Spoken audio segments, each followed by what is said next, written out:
100 वर्ष अगाडिको कुरा हो। एउटा गाउँमा इच्छापूर्ति रुख थियो, जसले पनि रुखलाई पानी हालेर आफ्नो इच्छा माग्थ्यो, उसको इच्छा पुरा हुन्थ्यो। एकजना मानिस त्यो रुखको छेउमा आयो र भन्यो, हे इच्छापूर्ति रुख, मलाई धेरै धन चाहियो। यस्तो भन्नासाथ मान्छेको अगाडि धनको थैलो आयो। त्यो मान्छे रुखलाई धन्यवाद दिएर त्यहाँबाट गयो। यसरी नै धेरै मानिसहरूले त्यो रुखलाई पानी हालेर आफ्नो इच्छा माग्न थाले, अनि त्यो रुखले सबैको इच्छा पुरा गरिरह्यो। यसले गर्दा गरिब मानिसहरूलाई धेरै फाइदा हुन थाल्यो।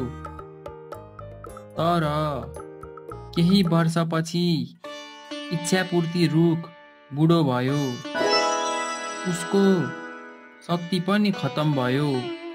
अब ऊ कसैको इच्छा पुरा गर्न सक्दैनथ्यो। एक दिन एक महिला त्यो रुख छेउमा आइन् र भनिन्, हे इच्छापूर्ति रुख, मलाई खानाको लागि केही अन्न देऊ। तर रुखले त्यो महिलाको कुरा पुरा गर्न सकेन। उनी रिसाएर त्यहाँबाट फर्किन्। त्यो देखेर रुख धेरै दुखी भयो र उसले आफूलाई भन्न थाल्यो, काश केही यस्तो होस् कि हराएका शक्तिहरू फर्केर आउन् र म फेरि मानिसहरूको इच्छा पुरा गर्न सकु। मलाई यो बिल्कुल राम्रो लाग्दैन कि मानिसहरूलाई खाली हात फर्किनु परेको छ। हे भगवान, मलाई मेरो सारा शक्ति वापस दिनुहोस्। तपाईको धेरै कृपा हुनेछ। यस्तो भनेर इच्छापूर्ति रुख भावुक भयो र रुन लाग्यो। अब त्यहाँ भगवान प्रकट हुनुभयो र रुखलाई भन्नुभयो, के भयो रुख, किन रोएको? रुखले भन्यो, भगवान, मेरा सबै शक्तिहरू अब सकिएका छन्। म कसैको पनि मद्दत गर्न सक्दिनँ। कृपया मेरो मद्दत गर्नुहोस्।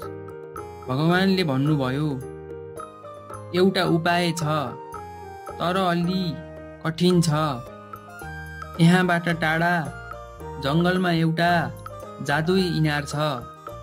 यदि त्यस इनारबाट पानी ल्याएर तिमीलाई हाल्ने हो भने तिम्रो सबै शक्ति फर्काउनेछ। तर त्यो पानी कसले ल्याउने भनेर तिमीले सोच्न पर्छ। यति भनेर भगवान हराउनु भयो अनि रुख रिसायो, किनभने ऊ हिँडेर इनारसम्म जान सक्दैनथ्यो। त्यसैले ऊ रुन थाल्यो।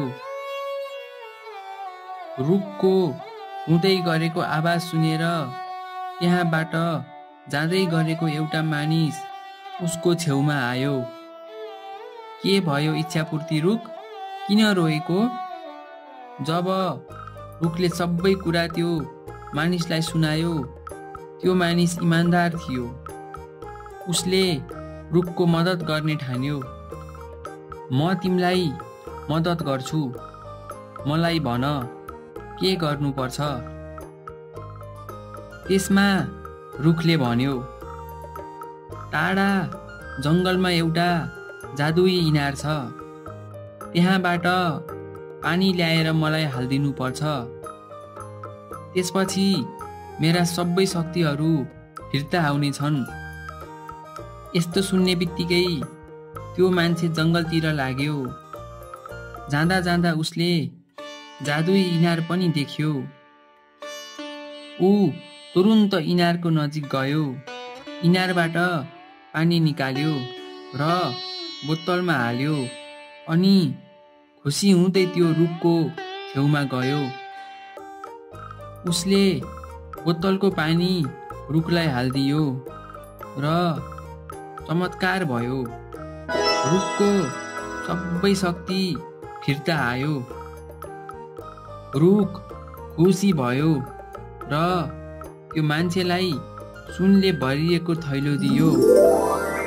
धन्यवाद भन्यो अनि त्यो मानिस त्यहाँबाट गयो। अर्को दिन फेरि त्यो महिला त्यहाँ आइन्। उनी धेरै भोकाएकी थिइन्। उसले केही पनि खाएकी थिइनन्।